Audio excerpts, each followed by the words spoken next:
Good morning mga ka-CP Plus, mga ka-CCTV natin. Mga CCTV natin dyan, mga hombre. Papakita namin kung paano paganahin sa cellphone, sa mobile. Itong CP Plus. HDX series to. Ano ba to? Red Series Astra. Red Series na Astra, okay? Okay. Then ito, papakita ko sa inyo kung paano natin siya i-configure. Right click lang natin, then punta tayo sa main menu. Main menu. Then titignan muna natin yung network. Sa kailangan input natin makakuha ng IP address, yung may internet. Okay.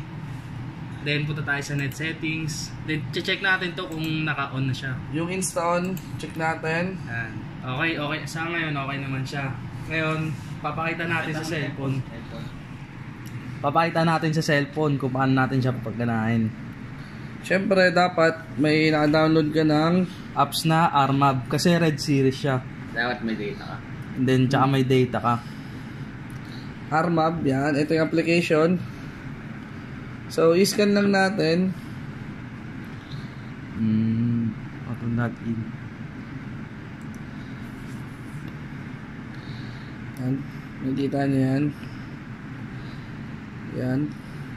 Tatype natin dito kung ano yung gusto natin, yung papangalan natin sa DVR natin. Device name. Ayan. Then ito, yung serial. Yung serial. QR ready na po siya. Okay, ayan. I-scan lang. I-scan lang natin. Scan lang natin kasi Android yung phone na ginamit. Okay. Then, kukunin natin yung username password nito. Kasi ang username password nito ginawa namin is admin.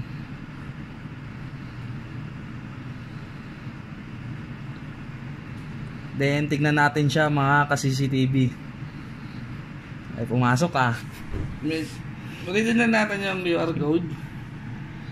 Yan. So, hindi pinabasa.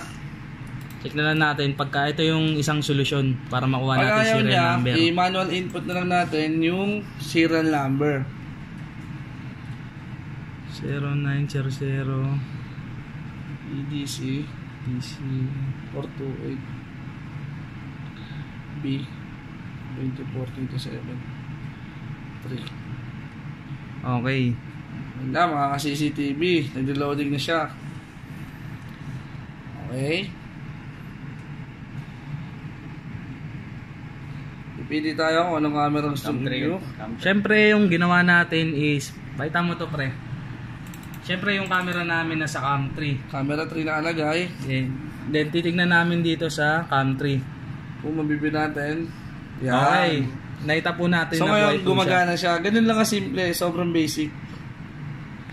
For more updates. Subscribe lang kayo. Marami pa kaming CP Plus configuration na ilalabas. Wait nyo lang po yung bago naming mga upload. CP Plus, Dahua, Vision, U-Vision. Sa lahat ng tungkol sa CCTV, kaya nating solusyonan yan. Thank you.